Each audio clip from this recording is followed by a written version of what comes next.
Assalamualaikum warahmatullahi wabarakatuh. Waalaikumsalam Waalaikumsalam warahmatullahi wabarakatuh. Pada malam ini kami kelas 3 dengan pada mata kuliah ekonomi internasional akan mempresentasikan tentang sistem pembayaran dan keuangan internasional. Sebelumnya kita kenalkan dulu dari kelompok 3 ada Agung Prayogo, Bapak Aprila, Adil Abdillah, Marcel Gipari, Reza Amanda, Riki Ahmad, dan Siti Yuningrat. Untuk slide pertama akan dibacakan oleh saya. Pengertian sistem pembayaran internasional. Sistem transaksi internasional sering disebut juga dengan sistem pembayaran internasional adalah pembayaran atas transaksi yang dilakukan oleh negara-negara yang terlibat dalam perdagangan internasional berdasarkan kesepakatan yang telah dirundingkan sebelumnya. Pembayaran dalam perdagangan internasional pada umumnya dilaksanakan melalui bank. Pada umumnya, transaksi-transaksi ekonomi berupa pemindahan tangan hak milik atas suatu benda dari tangan orang yang satu ke tangan orang yang lainnya, ataupun berupa penunaian jasa yang dilakukan oleh orang yang satu untuk orang lainnya. Selain itu, perubahan susunan dan nilai hutang piutang serta kekayaan penduduk negara bersangkutan di negara lain juga tercakup dalam istilah transaksi ekonomi internasional. Selanjutnya akan dijelaskan oleh Siti Yuningrat, dipersilahkan. Metode transaksi pembayaran internasional. Dalam kontrak-kontrak bisnis internasional, kejelasan dan aspek keamanan dalam cara pembayaran menjadi lebih penting, mengingat para pihak yang terlibat dalam kontrak yang demikian dipisahkan oleh jarak yang cukup jauh, dan tidak jarang para pihak tidak saling mengenal satu sama lain atau tidak pernah bertemu sebelumnya. Beberapa metode atau cara pembayaran internasional yang umum digunakan untuk memenuhi segala kewajiban dalam transaksi ekonomi dan keuangan internasional adalah yang pertama itu ada advance payment. Iya, lanjutin. Yaitu pembayaran di muka. Sistem pembayaran ini mengharuskan importir melakukan pembayaran uang terlebih dahulu kepada eksportir di negara lain sebagai syarat pengiriman barang.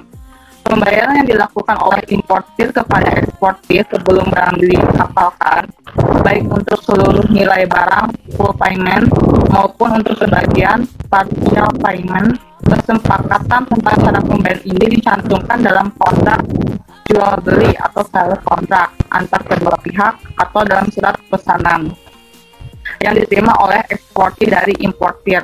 Pembayaran di muka ini dapat dilakukan melalui bank, devisa, atau langsung dibayarkan kepada eksportir. Baik, slide selanjutnya akan dijelaskan oleh Reza Amanda, dipersilahkan. Yang kedua ada open akun, yaitu perhitungan kemudian. Cara pembayaran dengan open akun ini merupakan kebalikan dari advance payment. Jika pada advance payment pembeli yang terlebih dahulu melakukan pembayaran harga barang, maka pada open akun penjualan yang terlebih dahulu melakukan pengiriman barang. Setelah itu pembeli membayar harga melalui perintah transfer bank ke rekening penjual. Bagi perusahaan-perusahaan yang melakukan jual beli dengan cabang atau anak perusahaan atau perusahaan induknya di luar negeri atau sebaliknya, cara pembayaran ini dapat terlaksana karena eksportir atau penjual sangat mempercayai pembayaran dari importir atau pembeli. Terima kasih. Slide selanjutnya akan dibacakan oleh Fadil Abdillah. Yang ketiga, letter of credit atau LC. LC adalah suatu surat yang dikeluarkan oleh bank atas permintaan pembeli barang atau importir yang mengusahakan seseorang atau sebuah perusahaan menerima instrumen tersebut menarik wesel atau bank yang bersangkutan atas salah satu bank korespondennya. Berdasarkan kondisi-kondisi yang tercantum pada instrumen itu, eksportir terjamin akan pembayaran bila ia memenuhi persyaratan yang diminta oleh importir. Dengan mempergunakan L atau LC, pembayaran akan menjadi lebih mudah, aman, dan terjamin kelengkapan dokumen pengapalan, serta risiko dapat dialihkan kepada bank yang terkait. Selain itu, Bagi eksportir atau LC juga dapat dijadikan jaminan untuk memperoleh pinjaman. Selanjutnya akan dijelaskan oleh Elpa Aprila. Silahkan.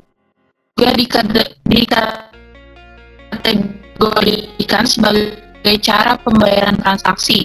Konsinyasi sebenarnya merupakan variasi mengenai waktu pembeli mengirimkan barang. Kalau pada open account, pembeli mengirimkan harga pembelian setelah barang dikirimkan atau pada waktu tertentu yang disepakati setelah barang dikirimkan oleh penjual. Maka pada konsinyasi, pembeli berkewajiban mengirimkan harga pembayaran barang setelah pembeli berhasil menjual barang tersebut kepada pihak ketiga, dikurangi biaya-biaya numpang jual. Selanjutnya akan dibacakan oleh Agung Prayogo. Silakan. Collection merupakan cara pembayaran dengan mempergunakan jasa bank untuk melakukan penagihan. Dalam collection, penjualan eksportir bertindak sebagai pihak yang memberikan kepercayaan kepada bank untuk melakukan penagihan kepada importir atau pembeli. Penagihan tersebut didasarkan pada dokumen-dokumen bank yang menerima amanat untuk melakukan penagihan atau remitting bank. Setelah menerima dokumen akan meneruskan collection. Jadi eksportir baru memperoleh pembayaran setelah dananya tertagih atau dibayar oleh importir. Selanjutnya akan dibacakan oleh Riki Ahmad. Silahkan. Commercial bills of exchange atau wesel. Istilah lain dari wesel yaitu bill of exchange, commercial bills of exchange.